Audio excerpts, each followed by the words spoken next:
Fruit चाट बनाने के लिए आपको बहुत सी फ्रूट की ज़रूरत होती है। जो आपको मनपसंद फ्रूट है वो आप इसमें ऐड कर सकते हैं। मेरे पास ये सारे फ्रूट हैं, मैंने राइट किया हुआ है, आप देख सकते हैं। वो सारे फ्रूट मैं इसमें ऐड कर रही हूँ। टेट्रा पैक मेरे पास है, क्रीम है और दूध भी है। ठीक है, दूध है, फुल फैट दूध हो, मलाई ना उतरे हुई हो, वो आपने दूध लेना है। अभी क्रीम है, मैंने क्रीम डाल के इसमें मैंने देखा 4 से 5 टेबल स्पून मैंने इसमें डाल। अभी 3 चम्मच मैं इसमें कस्टर्ड शुगर के डालूँगी। कस्टर्ड शुगर ही डालिएगा। कस्टर्ड शुगर डाल के अच्छी तरह से इसे मिक्स करना है।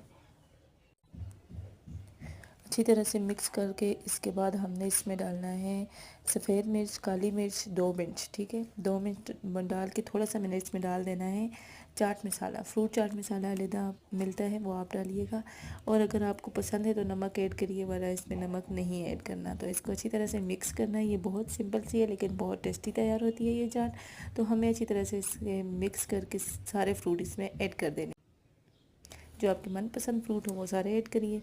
मैंने इसमें केले डाल दिए हैं, सेब डाल दिए हैं, अमरूद डाल दिए हैं। अभी इसमें स्ट्रॉबेरी डाल रही हूँ। अभी इसके बाद खजूर भी ऐड करूँगी, इसमें अनार भी ऐड करूँगी, किशमिश भी ऐड करूँगी। आपकी अपनी मर्ज़ी जो भी ऐड करें। ये शॉर्ट है वॉइस तो इसलिए मैं ज़्यादा नहीं बता पा रही। ठीक है, तो अल्लाह हाफिज़।